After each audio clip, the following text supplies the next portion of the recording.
एक राजा को पढ़ने लिखने का बहुत शौक था। एक बार उसने मंत्री परिषद के माध्यम से अपने लिए एक शिक्षक की व्यवस्था की। शिक्षक राजा को पढ़ाने के लिए आने लगा। राजा को शिक्षा ग्रहण करते हुए कई महीने बीत गए, मगर राजा को कोई लाभ नहीं हुआ। गुरु तो रोज खूब मेहनत करता थे, परंतु राजा को उस शिक्षा का कोई लाभ नहीं हो रहा था। राजा बड़ा परेशान। गुरु की प्रतिभा और योग्यता पर सवाल उठाना भी गलत था, क्योंकि वो एक बहुत ही प्रसिद्ध और योग्य गुरु थे। आखिर में एक दिन रानी ने राजा को सलाह दी कि राजन, आप इस सवाल का जवाब गुरुजी से ही पूछ कर देखिए।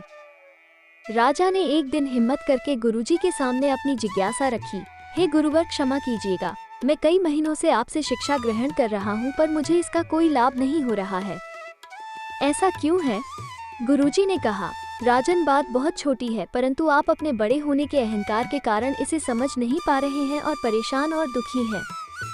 माना कि आप एक बहुत बड़े राजा हैं। आप हर दृष्टि से मुझसे पद और प्रतिष्ठा में बड़े हैं, परंतु यहाँ पर आपका और मेरा रिश्ता एक गुरु और शिष्य का है। गुरु होने के नाते मेरा स्थान आपसे उच्च होना चाहिए, परंतु आप स्वयं ऊंचे सिंहासन पर बैठते हैं और मुझे अपने से नीचे के आसन पर बैठाते हैं। बस यही एक कारण है जिससे आपको न तो कोई शिक्षा प्राप्त हो रही है और न ही कोई ज्ञान मिल रहा है। आपके राजा होने के कारण मैं आपसे यह बात नहीं कह पा रहा था।